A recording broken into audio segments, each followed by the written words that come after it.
Well, what do we have now? I did some cleaning on it, which came out pretty good, considering. Spiffed it up, got chrome cleaned as best I could. Cleaned the paint off, did a little wax on it. Lowered the shocks down to lowest position. They were up about 3 notches here. I've got the spanner wrench that goes into this, and you can turn this to lower or lift the rear end depending on if you're carrying a passenger, which I'm not. And it did pretty good. Put about 75 miles on it yesterday, and no drama.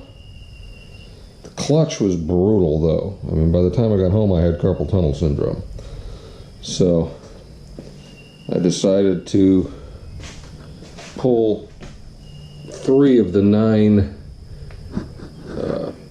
springs out of it, and that has loosened it up significantly, because this is a stock motor and it's never had more than 5 springs. I think the original may have even had 3.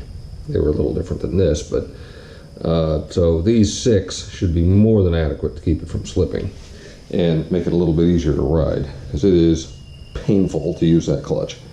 Either that or I'm a way bigger pussy than I ever thought I was. Anyway, that's neither here nor there. I noticed I also have a little bit of a leak on the master cylinder for the rear brakes, but that's just a fitting that I think is not quite snug down enough, so might have to pull the exhaust off to get to it, but I just got to snug that down, and that'll fix that, and that'll probably re-bleed them. But they worked good. The other issue I noticed is when I pulled the clutch cover to get to the clutch, there was some oil in it. And that bothered me, because I've done, obviously the whole oil pump was to stop the oil from coming out of the engine. Now, that still appears to have been successful, because I think this oil is coming out of the transmission. You can kind of see where it dripped overnight. I cleaned it up a little bit as best I could. It didn't put a lot in there. It was just enough where it would hit, the teeth would get into it at the bottom and throw it. But the oil was absolutely black as coal, and I just put brand new oil into the engine. And also, there's a dish up here behind this sprocket where the cover goes down to go around the rotor, and there's no oil in that at all. And there's no oil behind this sprocket. There's no oil anywhere up here. There was splashed the black stuff, but no puddles up here. It was just on the outside. So that makes me think that I've got the engine pretty much solved at this point, and my transmission is what's leaking. And I also noticed it's not shifting as good as it should, or as well as it should. It goes into first fine, it upshifts fine.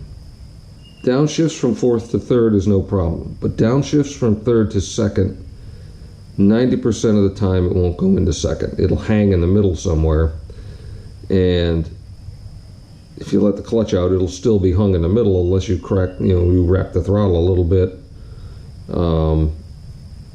and then it'll go in,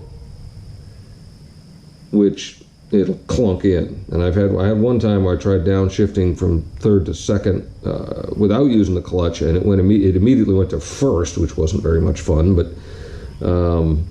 so something's going on with the transmission. And again, it's 40 years old and we've got 73,500 miles on it.